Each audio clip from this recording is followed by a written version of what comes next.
After 15 years of tireless dedication at PSL Med, Emily Carter sat stiffly in a cramped, fluorescent-lit meeting room, the weight of the inevitable pressing down on her. Across the scratched wooden table, Sarah Bennett, the director of the scientific department, leaned back in her chair with a faint smirk tugging at the corners of her lips. "We are reviewing your position," Sarah announced, her voice carrying a noticeable note of satisfaction, as though she'd been waiting for this moment.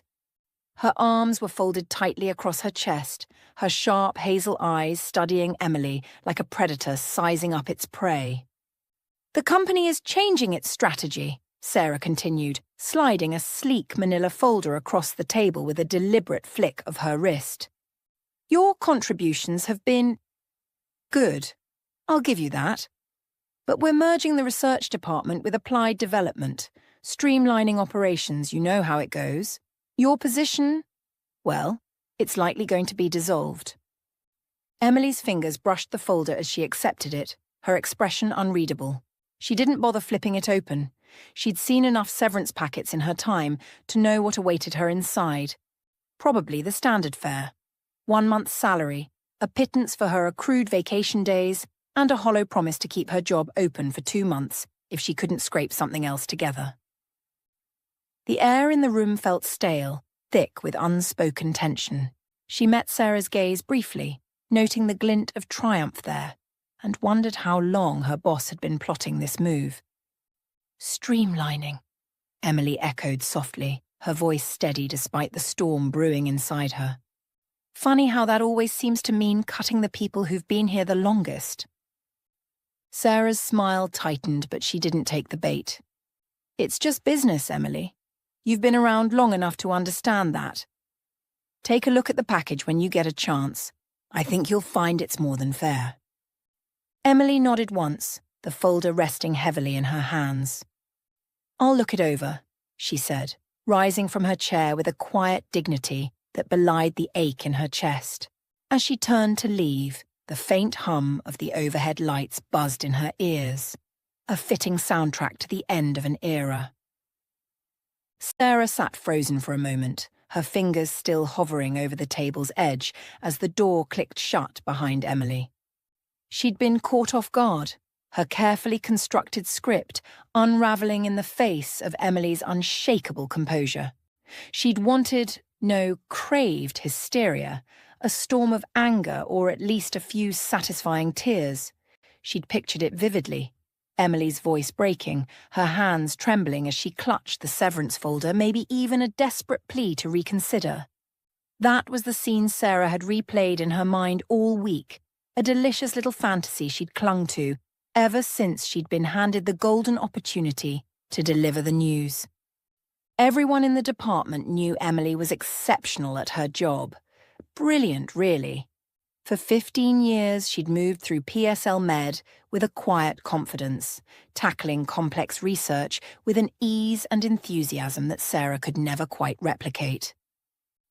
It gnawed at her, that effortless grace Emily carried, the way she commanded respect without demanding it. Sarah, with her polished suits and meticulously curated authority, secretly envied it, resented it even. So when the directive came down to dissolve Emily's position, Sarah had practically leapt at the chance to be the one to break it to her. She'd wanted to savour the moment, to twist the knife just enough to make it sting, to finally see that unshakable facade crack. But Emily hadn't cracked. She'd taken it too coolly, her voice steady, her posture poised, as if Sarah had handed her a weather report instead of a career-ending blow. And that indifference, or worse, that quiet strength, was driving Sarah mad. Emily was 55, and the writing had been on the wall for years. An industry obsessed with flexibility, manageability, and kissing up to investors had little use for someone whose value lay in hard-earned experience. She'd seen the signs, the sidelong glances at meetings, the younger hires leapfrogging into roles she'd once trained them for, the subtle shift in priorities that favoured flash over substance. She'd braced herself for the end, but she hadn't expected it to come with such brazen disregard, delivered by Sarah's gleeful hand like a trophy kill. An hour after the meeting, Emily stood in the lab, her sanctuary of glass and steel surrounded by the hum of equipment and the faint scent of antiseptic. She was sorting through a stack of notes when Sarah appeared in the doorway, leaning casually against the frame, her arms crossed and a glint of smugness in her eyes. Emboldened by Emily's earlier composure, perhaps mistaking it for weakness, Sarah's voice cut through the quiet. "You need to vacate the lab by Friday," she said, her tone clipped and authoritative. "Your badge, equipment, and corporate tablet, all of it has to be returned before you go. The team will be informed this evening, so you might want to get ahead of that." Emily didn't look up right away. Her fingers lingered on a clipboard, tracing the edge of a graph that mapped ND27's latest trial results.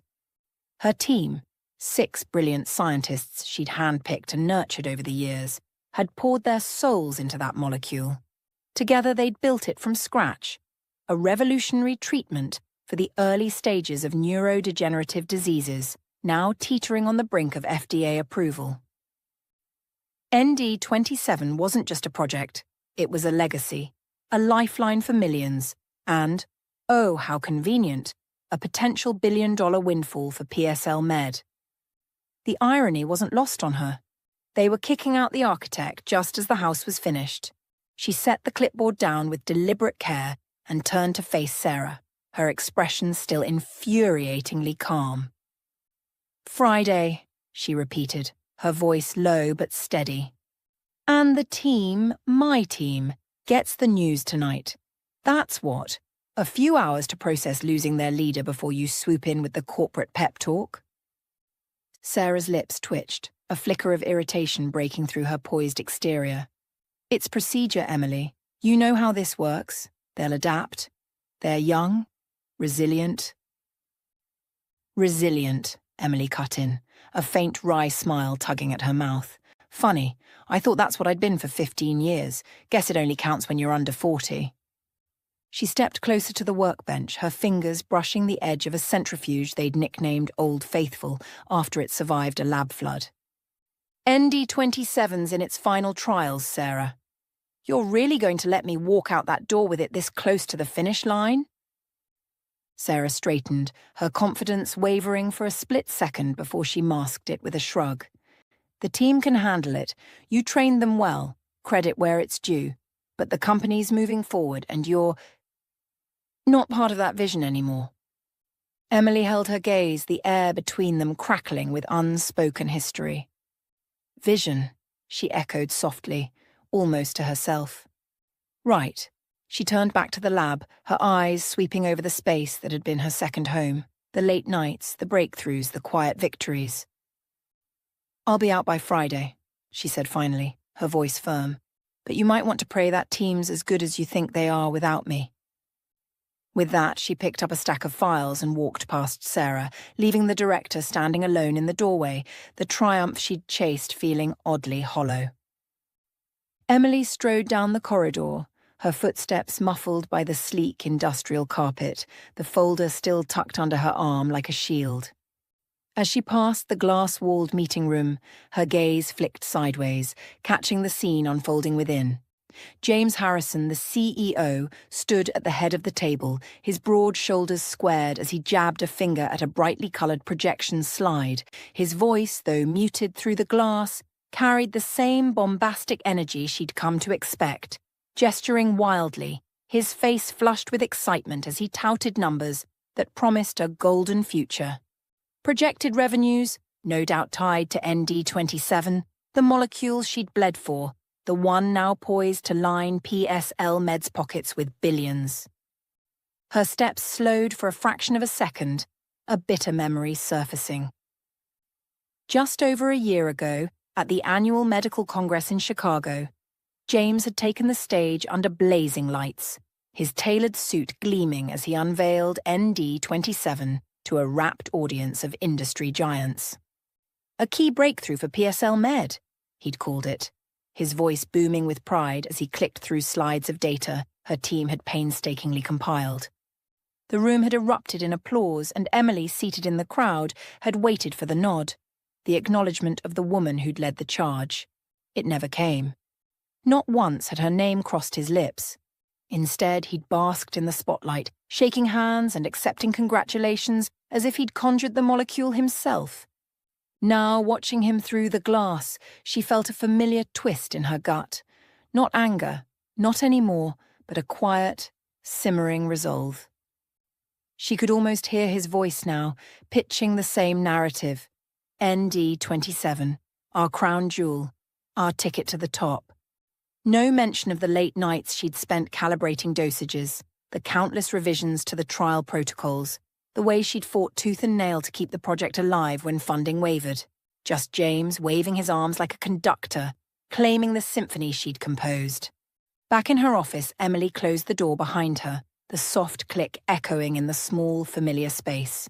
She set the severance folder on her desk, its edges worn from her grip, and sank into her chair. For a moment, she simply stared at the cluttered shelves, books on neurodegeneration, framed awards, a faded photo of her team from ND27's first successful trial run. Then, with a steadying breath, she pulled her phone from her pocket and opened a message thread she'd hoped she'd never need to use. Her fingers hovered over the screen before typing a concise, resolute note. Friday is my last day. The reply pinged back almost instantly, the screen lighting up with a burst of enthusiasm. Wow, but perfect timing. Dinner tonight to discuss details. Emily's lips curved into a smirk, a flicker of something defiant sparking in her chest. She glanced at the calendar pinned to the wall. Wednesday. 2 days from now, she'd walk out of PSL Med for the last time, leaving behind the lab, the team, and the betrayal disguised as progress. And come Monday, a new chapter would unfurl, one she'd been quietly preparing for, even if she hadn't wanted to admit it. She leaned back in her chair, the smirk softening into a faint, determined smile. Let's see how they like this plot twist, she murmured to herself, already mentally drafting the next steps. Dinner tonight would be more than a meal. It'd be the first move in a game PSL Med didn't even know she was playing. That evening, Emily stepped into the dimly lit ambience of the Orient restaurant, the air thick with the mingled scents of soy sauce and sizzling ginger. She spotted Michael Evans already seated at a corner table, his lanky frame slouched casually in a chair, a glass of red wine in hand. The CEO of Green Pharma, PSL Med's fiercest rival, looked up as she approached, his sharp blue eyes glinting with a mix of amusement and curiosity. He was still the same Michael she remembered from years past, wiry, quick-witted, with a mop of salt and pepper hair that made him look perpetually dishevelled, yet somehow commanding. Emily Carter, as I live and breathe, he said, rising to greet her with a lopsided grin. I'd say it's a surprise, but I've been half expecting you to jump ship ever since PSL started treating you like yesterday's news. He gestured to the seat across from him, and she slid into it, smoothing her coat as the waiter poured her a glass of water. Let's not get ahead of ourselves, Emily replied, her tone dry but laced with a hint of a smile. I didn't jump. They pushed. Michael chuckled, swirling his wine. Semantics. Either way, their loss is my gain. He leaned forward, his voice dropping into a mock conspiratorial whisper. How does it feel to be dining with the enemy? I seem to recall you tearing into me at that Boston conference. What was it, 3 years ago? Defending PSL like it was your personal kingdom. Emily arched an eyebrow, sipping her water to buy a moment before responding. 4 years ago. And I wasn't defending PSL. I was defending my work. You were the one claiming our approach to protein folding was recklessly optimistic. Guilty as charged, Michael said, raising his hands in surrender before breaking into a grin. But I was right about one thing. You're too good for them. Always were. PSL's been coasting on your brilliance while Harrison peacocks around like he invented the periodic table. She let out a soft, involuntary laugh, the tension of the day loosening just a fraction. Careful, Michael. Flattery might get you somewhere tonight. Oh, I'm counting on it, he shot back, his sarcasm as sharp as ever. He reached into his briefcase and slid a slim folder across the table, her name typed neatly on the cover. Here's the offer. Lead scientist, full control of your own team, and a stake in whatever we build. ND-27 might be PSL's baby, but I want you to birth something bigger with us. What do you say? Emily's fingers brushed the folder, her mind already racing through the possibilities. She met his gaze, steady and unflinching. I say we order first. Then you tell me how much rope you're giving me to hang you with when I outshine your wildest expectations. Michael laughed, loud enough to turn a few heads at nearby tables. That's the Emily I remember. Deal. He flagged down the waiter, and as the evening unfolded, the Orient's warm glow seemed to mirror the spark of something new taking root, something PSL Med would come to regret letting slip away. As the waiter set down plates of steaming dumplings and fragrant stir-fry, Emily's thoughts drifted back to how she'd once seen Michael Evans. The media, and the whispers that swirled around, had painted him as a ruthless capitalist, a shark in a suit who'd bulldoze ethics and people alike if it meant a fatter bottom line for Green Farmer. She'd bought into it too, back when she was still PSL Med's loyal soldier, viewing him as the embodiment of everything her company claimed to stand against. That image had held firm until a delayed flight 3 years ago stranded them both in a crowded airport lounge, a chance encounter that peeled back the rumors to reveal the man beneath. Over the years, their exchanges had grown sporadic but steady. Once, over drinks at a hotel bar, she'd tossed out a half-serious jest. I'd probably never leave PSL Med, not the type to ditch the company that pays my bills and keeps my team fed. But if they ever fire me, you'll be my first call. He'd laughed, clinking his glass against hers. I'll hold you to that, Carter. Green Farmer's always got a seat for you. It had been a joke in every sense.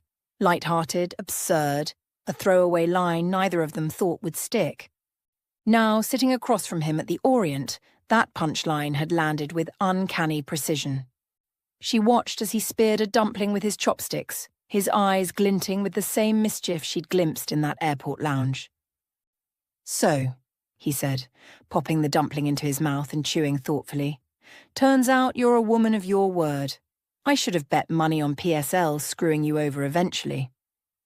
Emily smirked, twirling her chopsticks between her fingers. And I should have known you'd have a contract ready before I even hung up the phone. What's this, your secret Plan B stash for washed-up scientists? Hardly, he shot back, leaning forward with a grin. This is my Plan A for poaching the best when PSL's too dumb to keep them.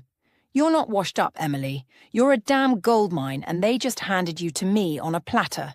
He tapped the folder between them. Sign that, and we'll make them regret it. Starting Monday. For Emily, the sting of being fired wasn't the real wound. It was a symptom, not the disease. The true rot had set in years ago, carried on the polished shoulders of James Harrison when he swaggered into the CEO's office a decade back. At first, she'd chalked up the shifts at PSL Med to growing pains. A new leader, a new vision. But that illusion shattered with her first major breakthrough after his arrival. A novel treatment for chronic inflammation that had earned her quiet accolades from the scientific community. She'd expected support, maybe even pride from the top. Instead, she got her first real glimpse of James. An egomaniac with a narcissist's fragile core, cloaked in charisma and a tailored suit. It baffled her at first how someone so outwardly confident could unravel at the mere mention of her name in a trade journal or a conference Q&A. But the more she observed him, the clearer it became. James wasn't just basking in the company's successes, he was hoarding them, feeding an insecurity that flared every time Emily's work drew praise he couldn't claim. She'd pieced it together over late nights in the lab, watching him twist meetings into one-man shows, his voice booming over hers, his eyes narrowing whenever she spoke. He didn't just want credit. He needed it, like oxygen. And her competence was a threat he couldn't tolerate. Then came the changes. Subtle at first, a tweak to reporting structures, a shift in project priorities, until the company policies morphed into a mirror of his whims.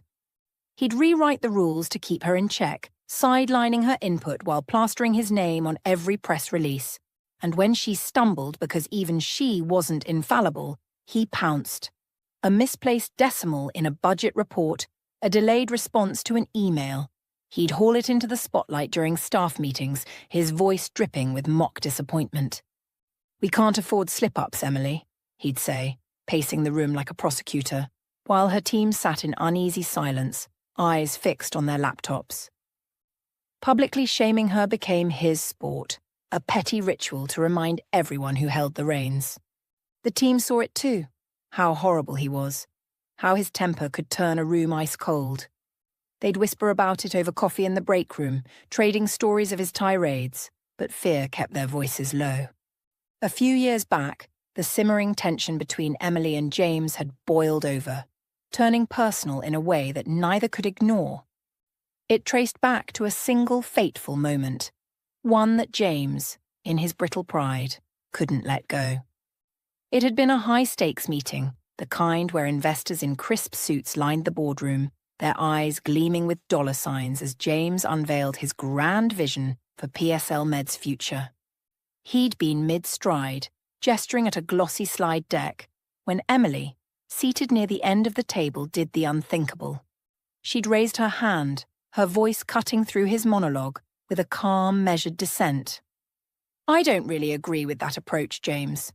The data suggests we'd be overextending ourselves." The room had gone still, a collective intake of breath as heads swiveled between them. To Emily, it was just science. Facts over flair, the kind of honesty she'd built her career on. But to James, it was a public gut punch, a crack in the invincible facade he'd spent years crafting. His smile had tightened, his eyes flashing with something dark, and though he'd waved it off with a forced laugh, "Always good to hear all perspectives, right?" The damage was done. From that day, she wasn't just a threat to his ego, she was a target. He'd made it his mission to get back at her, a slow-burn vendetta cloaked in corporate maneuvers. It started small, rerouting her budget requests through endless red tape, assigning her team grunt work disguised as strategic realignment. But it escalated. He'd interrupt her presentations with pointed jabs, question her every move in front of the staff, and once, during a company-wide retreat, he'd jokingly toasted her as our resident contrarian, the barb landing like a slap while the room tittered nervously. James didn't want to fire Emily, not outright. Firing her would have been too clean, too final. What he craved was subjugation, the slow grind of bending her will until she fell in line, like the others in his orbit. Emily was the anomaly, the one woman in his carefully curated circle who refused to cave, to flatter, to shrink under his shadow. She was his ultimate target, a puzzle he couldn't solve, and it drove him to the edge of obsession. Every time she met his barbs with that unshakable calm, every time she sidestepped his traps with quiet competence, he felt the sting of her defiance like a personal affront. She knew it too, could see the frustration tightening his jaw, the way his control slipped a little more each time she didn't break. He'd devised what he thought was the ultimate move, threaten to fire her. Not do it, just dangle the axe, let it gleam in the light, and watch her scramble to please him. It was supposed to be the game changer, the moment she'd finally bow. He'd rehearsed it in his head, picturing her wide-eyed, stammering apologies, begging to keep her place. So, a month before Sarah delivered the actual news, he'd summoned Emily to his corner office, the one with the floor-to-ceiling windows that screamed power, and laid his trap. "Emily," he'd begun, leaning back in his leather chair, hands steepled like some movie villain. "You're valuable, no one's denying that. But I'm starting to wonder if you're still the right fit. The board's pushing for fresh blood, and I can only defend you so much." He'd paused, letting the threat hang, expecting her to flinch. She didn't. Emily stood there, arms crossed, her gaze steady as she tilted her head slightly. "Defend me?" she'd said, her voice cool and even. "From what, James?" The breakthroughs I've delivered? The billions ND27's about to bring in? She stepped closer to his desk, her presence filling the room in a way his bluster never could. If you want to threaten me, go ahead. Fire me. But don't pretend it's about the board, or my performance. We both know what this is. James blinked, his practiced smirk faltering. He'd expected panic, not this, a mirror held up to his petty game. I'm not threatening, he'd backpedaled, voice rising an octave. I'm just saying we need alignment and you're difficult. Difficult, she'd echoed, a faint knowing smile tugging at her lips. Funny, I thought that's what made me good at my job. She turned to leave, pausing at the door to glance back. Let me know if you decide to pull the trigger, James. I'll be in the lab, working. And with that, she'd walked out, leaving him gripping the arms of his chair, his grand plan in tatters. It hadn't gone as planned, not even close. Instead of cowering, she'd called his bluff, and the memory of it gnawed at him. He'd stewed for weeks, plotting the real firing through Sarah, thinking it'd finally stick. Sitting across from Michael Evans, Emily's mind churned with a plan so audacious it felt like poetic justice. The clink of chopsticks against porcelain faded into the background as she leaned forward, her eyes glinting with a mix of resolve and mischief. She loved her work, the late nights unravelling molecular mysteries, the breakthroughs that lit up her team's faces. And her team, those 6 brilliant scientists she'd mentored into a powerhouse, meant more to her than any title or paycheck. She'd never wanted to let them down, and what she was about to propose to Michael would flip the board entirely, leaving James Harrison choking on his own arrogance. The seed of this revenge had sprouted 3 weeks ago, born from a fluke discovery that still made her pulse quicken. While combing through ND27's trial data, she'd stumbled on something odd. The patent hadn't been filed. She'd flagged it with the legal department, expecting a quick fix, but their response, a vague brush-off about an oversight they'd resolve soon, rang hollow. Suspicion gnawed at her, so she dug deeper, sifting through emails and memos until she unearthed the truth. An internal directive to register ND27 as company IP without naming her as the inventor. The plan was clear: push her out, file the patent and erase her from the story, banking on the fine print that all employee intellectual property belonged to PSL Med. But they'd underestimated her. What they didn't know, what no one at PSL Med knew, was that she'd been tinkering on her own time, using her personal equipment in her home lab.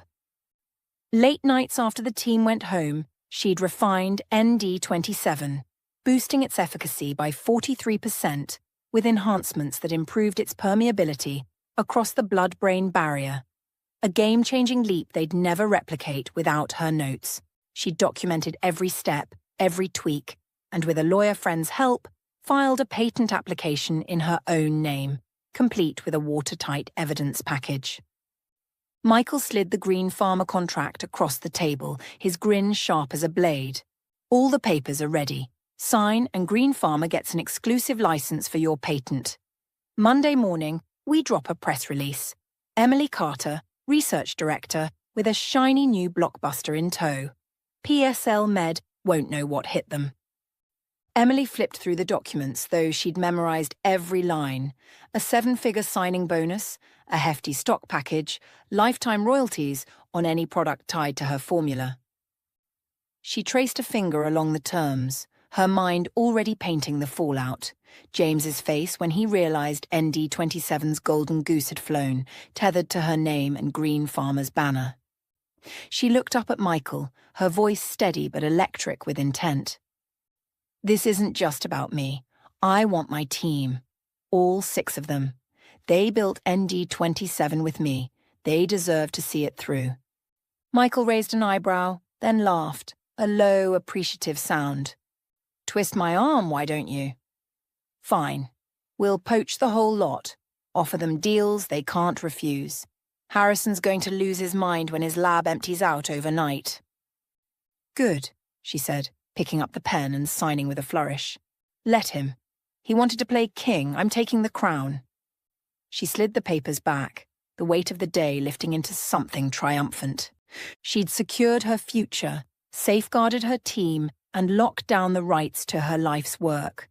Michael lifted his glass, the wine catching the Orient's soft light. "To new beginnings," he said, his voice warm with victory. Emily met his gaze, her own glass rising to tap his with a delicate clink. "To the recognition of one's own worth," she added, her tone carrying the weight of years reclaimed.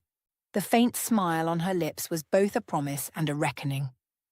Thursday and Friday blurred into a storm of activity at PSL Med. Final meetings dragged on as Emily handed over projects she'd shepherded for years, her voice steady through the monotony of corporate farewells. She packed her office with methodical precision, files sorted, equipment labelled, personal items tucked into a single box. Rumours buzzed through the halls like static. "Carter's out. Did you hear? They're letting her go." Secretaries cast her sympathetic glances over their coffee cups, their hushed, "I'm so sorry" murmurs trailing her like shadows. Junior researchers, wide-eyed and fumbling, sidled up during breaks, asking if she'd write them recommendations for the scientific community. "You've been amazing to work with," one stammered, clutching a notebook she'd once critiqued. She nodded, promised to help, and kept moving. The final exit interview unfolded in a sterile conference room on Friday afternoon, the air thick with the hum of corporate formality. PSL Med's lawyer, a wiry man with thinning hair and a pinched expression, sat across from Emily, his pen tapping rhythmically against a clipboard. He ran through the standard list of questions with the mechanical precision of a machine spitting out code, his eyes barely lifting from the paperwork. "Do you understand that all intellectual property created during your employment remains the property of PSL Med?" he asked, sliding a non-disclosure agreement across the table with a practiced flick of his wrist. Emily leaned back in her chair, a faint smile playing on her lips as she took the document. "Of course," she said, her voice smooth and deliberate. "Everything developed as part of my job duties, using the company's lab, and during work hours." She let the words hang, subtly stressing the qualifiers. Job duties, company's lab, work hours, a verbal tightrope that sailed right over the lawyer's head. He was too busy scribbling check marks, his focus narrowed to the boxes he needed to tick to catch the precision of her phrasing. He glanced up briefly, adjusting his glasses. "And do you confirm that you have no copies of internal research or confidential information?" "I didn't take anything that belongs to PSL Med," Emily replied, her tone as honest as it was airtight. The patent, her patent, lived in her name, born from her own equipment, her own time, her own ingenuity. ND27's core might have roots in PSL's labs, but the 43% leap in efficacy? That was hers alone, locked away in a filing the company hadn't even sniffed. She met his gaze, her smile unwavering, as he nodded absently and scratched another mark on his list. "Good, good," he muttered, flipping to the next page. "Sign here, and we're done." He slid the NDA back toward her, oblivious to the trap she'd sidestepped with surgical grace. Emily picked up the pen, her signature flowing across the line in a single confident stroke. She handed it back, rising from her seat as the lawyer gathered his papers, already mentally clocking out. "Pleasure doing business," she said lightly, though the irony was lost on him. Emily stood in her soon-to-be former office, methodically gathering the pieces of her 15-year tenure at PSL Med. Sarah appeared in the doorway, leaning against the frame with a studied nonchalance that didn't quite mask her curiosity. Her arms crossed casually, but her eyes tracked Emily's every move. "So, what's your plan?" Sarah asked, tilting her head with feigned concern, a note of pity creeping in. "Will you take a short break?" "Nope," Emily said, folding the box's flaps with a crisp snap. "I already have a new project starting on Monday." She caught the jolt of surprise in Sarah's eyes, a quick widening before it vanished behind a mask of polite interest. "Oh, something interesting," Sarah pressed, her casual tone now edged with a faint strain. Emily's lips curved into a smile, small, knowing, and sharp enough to cut. Very interesting. A leadership position. Looking forward to it. Sarah blinked, then nodded quickly, her mind already pivoting elsewhere. Well, good luck, she muttered, her voice flat as she retreated into her own thoughts, dismissing Emily as a loose end tied off. She turned and slipped away, heels clicking down the hall, oblivious to the storm brewing just beyond her sight. Emily stepped out of PSL Med's gleaming glass fortress for the final time. Her badge and work tablets surrendered in a crisp exchange at the security desk. She paused on the sidewalk, the weight of the cardboard box under her arm grounding her as she glanced back at the towering building. 15 years of her life, countless late nights, breakthroughs, battles, etched into its sterile walls. Above, the conference room lights glowed against the dusk, a faint hum of activity spilling through the windows. She could picture it. James and his inner circle hunched over tables, already plotting how to carve up her research, parceling it out to younger, less seasoned chemists, pliable pawns eager to nod at his every word. A faint smirk tugged at her lips. They had no idea that in 3 days, that same room would host a frantic emergency meeting, their smug plans crumbling into chaos. Monday dawned bright and crisp, the sun cutting through a cloudless sky. Emily dressed with purpose, slipping into a new graphite suit she'd bought for the occasion, sharp, tailored, a quiet declaration of intent. At 7:30 a.m., a sleek black car from Green Farmer idled outside her building, its driver tipping his cap as she slid into the back seat. The ride to her new office was smooth, the city waking up around her, oblivious to the seismic shift about to hit the industry. She stepped into her new domain at Green Farmer, a spacious corner office with panoramic windows framing a sprawling view of the skyline. Michael was already there, leaning against her desk, a tablet in hand, and a grin splitting his face. The press release went out at 7 a.m., he said, handing her a coffee as she settled in. News outlets are eating it up. Communications is tracking the fallout. It's a feeding frenzy already. Emily took a sip, savouring the warmth as she glanced at the tablet. The announcement was a masterpiece of precision. Green Farmer had secured exclusive rights to ND27, the groundbreaking molecule, and proudly welcomed its creator, Dr. Emily Carter, as Director of Research. The text sang her praises, sole inventor, visionary scientist, detailing her journey and teasing her plans to weave ND27 into Green Farmer's pipeline. But the real dagger lay in the subtext. PSL Med couldn't touch the drug without a license from her new empire. Checkmate. At 9:15 a.m., her phone buzzed with a message from her former team at PSL Med, the 6 scientists she'd forged into a unit of brilliance. "It's chaotic here," the text read, tinged with awe and alarm. "What have you done?" Emily's smile widened, her fingers dancing over the screen as she typed back, "Check your personal email. Offers await all 6 of you." Meanwhile, several miles away, PSL Med's headquarters buzzed with a frenetic energy that had hijacked the morning. James Harrison stormed into his office, his usual swagger undercut by the sight of his chief lawyer and CFO hovering at his door, their faces pale and taut with dread. The industry news had hit like a shockwave, Green Farmer's press release pinging their inboxes in unison, each word a grenade lobbed into their carefully curated world.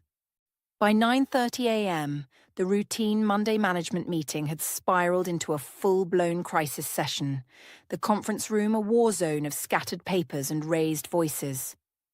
Emily's phone buzzed again, another message from her former colleague lighting up the screen. "They are frantically pulling all files with your name on them." A second text followed fast. "Someone just brought all the documentation on ND27 to the conference room. They're dissecting it piece by piece." She could picture it vividly, James pacing the length of the room, his tie askew, barking orders as sweat beaded on his forehead. Sarah would be there, her composure fraying as she flipped through folders, while the legal team hunched over laptops, hunting for a shred of leverage in the fine print. The air would be thick with panic, the clatter of keyboards and rustling pages punctuated by James's booming demands. How did this happen? Who let her walk away with this? At 10:45 a.m., Emily's phone chimed with a new email, the sender's name flashing across the screen. James Harrison. She opened it, and even through the cold text, his desperation seeped out like damp rot. "Emily, it seems there's been a misunderstanding," it read, the words practically trembling. "Please call me at your earliest convenience to discuss the situation." She could hear his voice in her head, clipped, strained, the bravado stripped away. With a flick of her thumb, she forwarded it to Green Farmer's legal department, not bothering to dignify it with a response. Let him stew.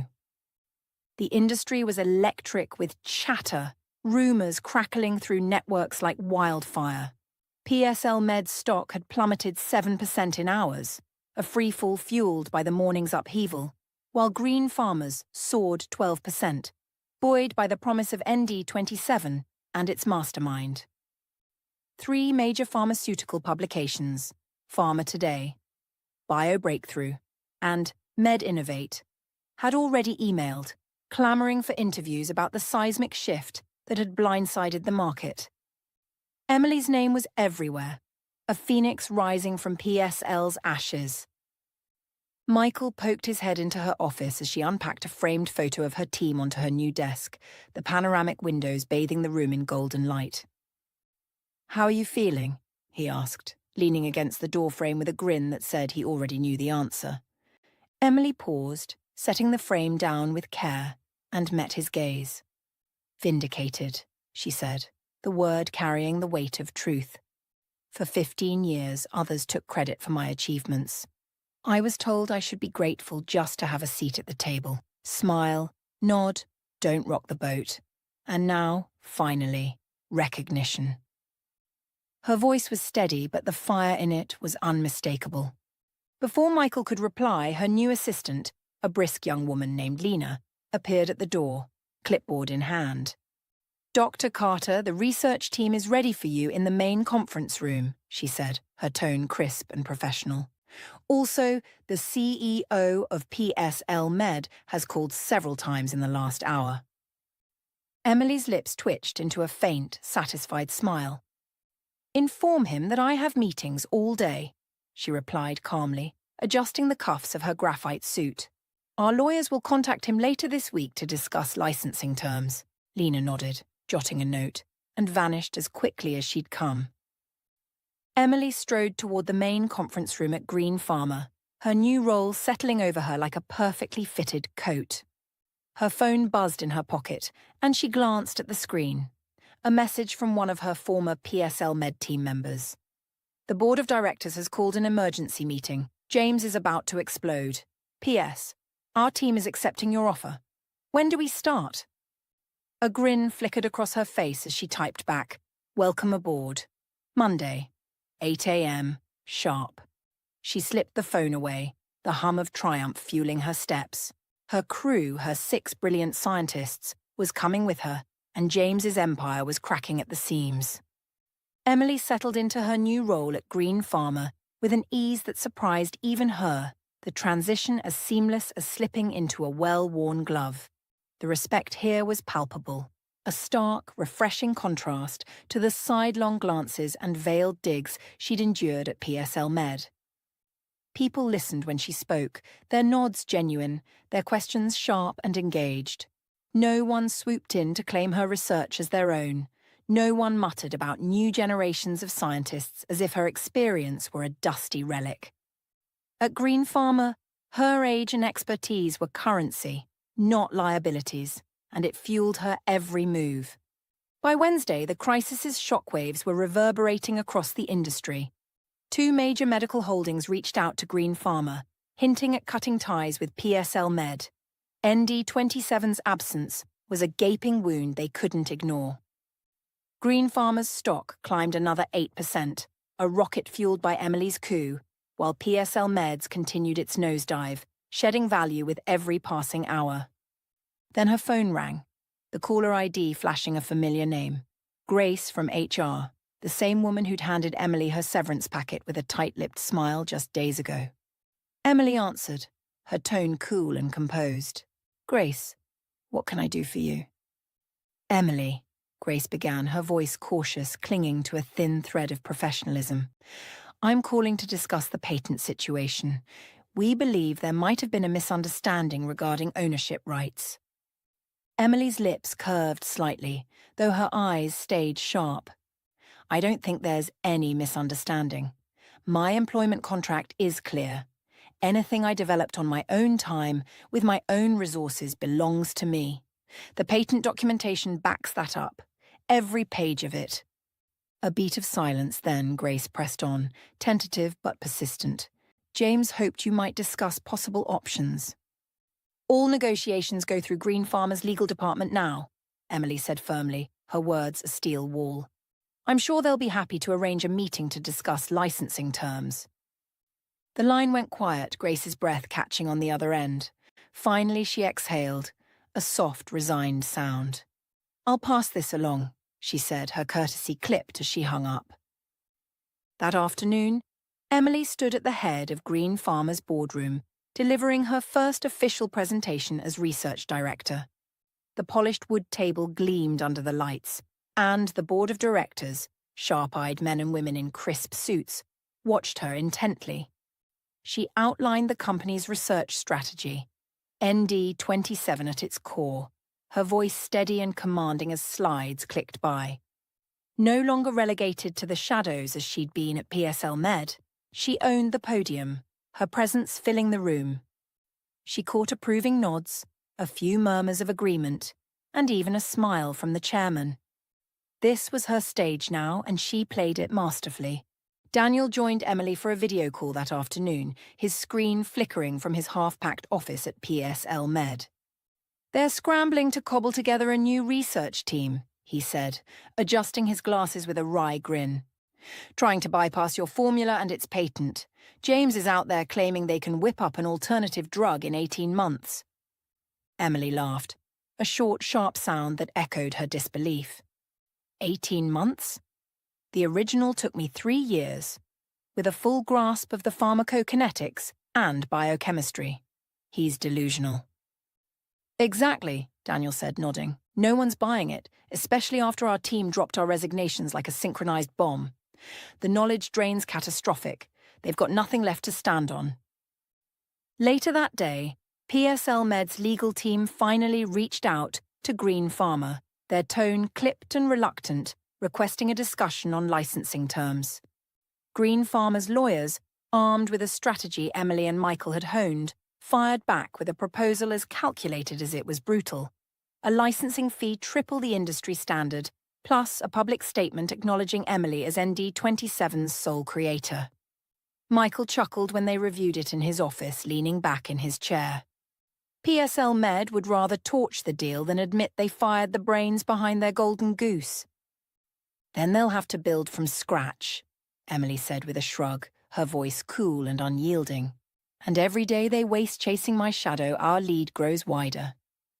Come Monday morning, 10 days after she'd walked out of PSL Med, Emily sat at the head of Green Pharma's main conference room, her newly assembled research team arrayed around the table.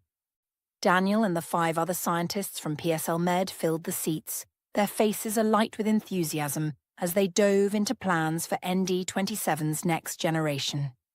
The air crackled with ideas, the whiteboard filling with diagrams and timelines, a palpable sense of purpose binding them together. This was her vision, her people, her future unfolding in real time. As the meeting wrapped, Lena, her assistant, slipped into the room, her expression urgent. "Something important happened," she said, clutching her tablet. "The PSL Med board just announced an emergency leadership change. James Harrison is stepping down, effective immediately." The news hit like a thunderclap, rippling through the room before spilling into the wider world. Within hours, major business outlets, Forbes, Bloomberg, The Wall Street Journal, blared the update. The PSL Med board had lost faith in James after his failure to secure ND27, a blunder that tanked their stock and their credibility. Sarah Bennett and the head of the legal department, the architects of the patent fiasco, were out too, swept away in the purge. Later that evening, Emily's inbox pinged with an unexpected email from Thomas Brooks, the newly minted interim CEO of PSL Med. Unlike James's frantic, flailing plea, this message was a study in brevity and respect. Dr. Carter, congratulations on your new position. I've been brought in to steer PSL Med through this storm. I'd like to discuss fair licensing terms for your formula. We're prepared to officially acknowledge your contribution and address the fallout from prior leadership. Are you available to meet next week? Emily forwarded it to Michael with a succinct note. Phase 1 complete. His reply shot back instantly. Excellent work. The board sees this as your first big win for Green Pharma. Looks like PSL Med's finally grasping the price of underestimating innovation and its creators. 3 months later, Emily stood on the stage at the National Medical Congress, poised to deliver the keynote address. The auditorium buzzed with a who's who of the pharmaceutical world. Industry titans, investors, journalists, and wide-eyed young scientists, all there to hear her. The host's voice boomed through the speakers, and now I'm delighted to introduce our keynote speaker, Dr. Emily Carter, Director of Research at Green Pharma and creator of the revolutionary molecule ND27, set to redefine the neuromediator market. Applause swelled as she stepped forward, the spotlight warm on her face. She paused at the podium, her gaze sweeping the crowd. A year ago, she'd been in this very hall, tucked in the back rows with the PSL Med delegation, listening as James crowed about breakthroughs she'd built, her name conspicuously absent. Now, the room was hers. Thank you, she began, her voice clear and resonant. Today, I want to talk about medical innovation, the protection of intellectual property, and why we must truly value the contributions of scientists, no matter their rank. Her presentation wove through ND27's journey, but she didn't linger on technicalities. Instead, she turned the lens outward, addressing a deeper rot in the industry. Without naming PSL Med, she drove her point home. Companies must champion their innovators, not discard them like interchangeable parts. The audience leaned in, some nodding, others scribbling notes. When she finished, a cluster of young researchers swarmed her at the podium. A lanky 30-year-old with earnest eyes confessed, "Your story shifted how I work. I've started logging everything, even my off-hours ideas." Emily smiled. "Smart. Your ideas deserve protection." That evening, as the Congress wound down, her phone lit up with a news alert. PSL Med had caved, signing a deal with Green Pharma that publicly crowned her ND27's creator. Their stock had stabilized, but their valuation lingered far below its pre-crisis peak, a shadow of its former self. A year to the day after Sarah had ordered her to vacate her PSL Med lab, Emily sat in her expansive Green Pharma office, poring over the latest quarterly research report. Under her helm, the company had launched 3 groundbreaking drugs spun from ND27's enhanced formula, seizing a hefty chunk of the market from PSL Med and beyond. A light knock interrupted her. Michael, wielding a bottle of champagne and 2 flutes. "Happy anniversary," he said, setting the glasses down with a grin. "The board sent me to break the news in person. Green Pharma just overtook PSL Med in market cap, first time ever." Emily's smile was soft, steady. Not triumph, but a quiet, earned satisfaction. This is what happens when you truly value innovation. Michael poured as Lena slipped in with an elegant envelope, an invitation to speak at the annual summit, themed How Proper Documentation Changed the Industry.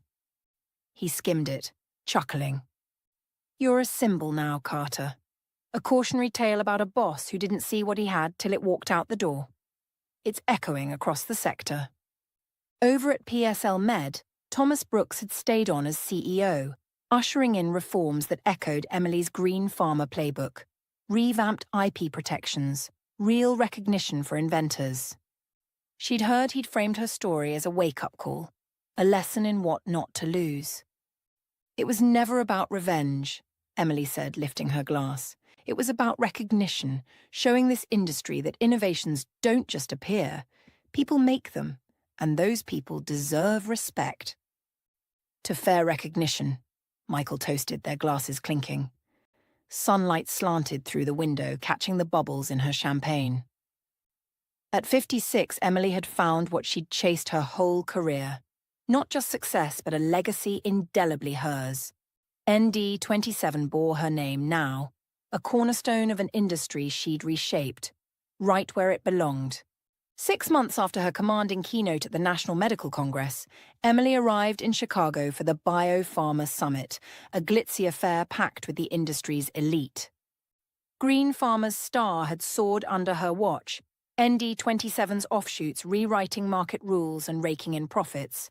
She was there as a panelist, tapped to dissect innovation under pressure, with a lineup of CEOs and researchers, a fitting gig for someone who'd turned pressure into a battering ram. Clad in a sleek graphite blazer, portfolio in hand, she navigated the hotel's bustling marble lobby, aiming for a quick coffee before the session. Then she saw him, James Harrison, cutting through the crowd like a dull blade, his once sharp swagger dulled by time and failure. His suit was wrinkled, his hair thinning, but that familiar arrogance still clung to him like a bad cologne. He barked at an assistant trailing him with a tablet, oblivious to her until their paths collided near the coffee stand. His head snapped up, eyes narrowing as they locked onto hers, and his lips twisted into a sneer. "Well, well, Emily Carter," he drawled, his voice dripping with mockery. "Slumming it with the coffee crowd before you dazzle the peasants?" Emily's expression stayed ice-cold, her grip tightening on her portfolio. "James, still dragging assistants around to prop up your ego, I see." He snorted, shoving his hands into his pockets with a lazy swagger that didn't quite land. "Heard you're on some big panel today. Guess Green Farmer's milking your little stunt for all it's worth. Must feel good, playing the martyr who struck gold?" Her lips twitched, a razor-thin smile. "It feels good building something that lasts. You wouldn't know. You were too busy tearing down anything you couldn't control." James's eyes flashed, his smirk hardening. "Oh, spare me the sanctimonious crap, Emily. You think you're some hero? You stabbed PSL in the back, took your toys and ran. Real classy." He stepped closer, voice lowering to a venomous hiss. "I made that company what it was. You were just a cog I should have replaced sooner." She didn't flinch, meeting his glare head-on. "You made a throne out of quicksand, James. I handed you ND27, 15 years of my work, and you tried to erase me. Your mistake was thinking I'd let you." Her tone was steel cutting through his bluster. "You didn't replace me. You lost me. And look where it got you." He laughed, a harsh, brittle sound, waving a hand dismissively. "Lost you? Please." I cut dead weight. PSL's fine. New team, new drug, 18 months tops. You're a blip, Carter. A has-been who got lucky. The lie hung heavy, his bravado cracking as the assistant shifted nervously behind him. Emily tilted her head, her gaze dissecting him. 18 months? You couldn't replicate my coffee order in that time, let alone ND27. Your stock's in the gutter, your team's gone, and you're out. Keep telling yourself it's fine. Maybe someone'll buy it." She glanced at her watch, then back at him. "I've got a panel to crush. Enjoy your... whatever this is." James's face flushed red, his fists clenching as she stepped past him. "You think you've won?" he called after her, his voice rising, drawing stares. "You're nothing without PSL. I'll bury Green Farmer, watch me." She didn't break stride, her heels clicking a steady rhythm as she left him fuming in her wake. "Bury yourself first," she muttered under her breath, the words lost to the lobby's din. James stood there, a fading king shouting at shadows, his assistant shrinking behind him. Emily didn't need to look back. She felt the victory in every step. He could snarl and posture all he wanted. She'd taken his empire apart brick by brick, and he'd never touch her again. The panel awaited, and as the room erupted in applause for her entrance, she knew who'd really won.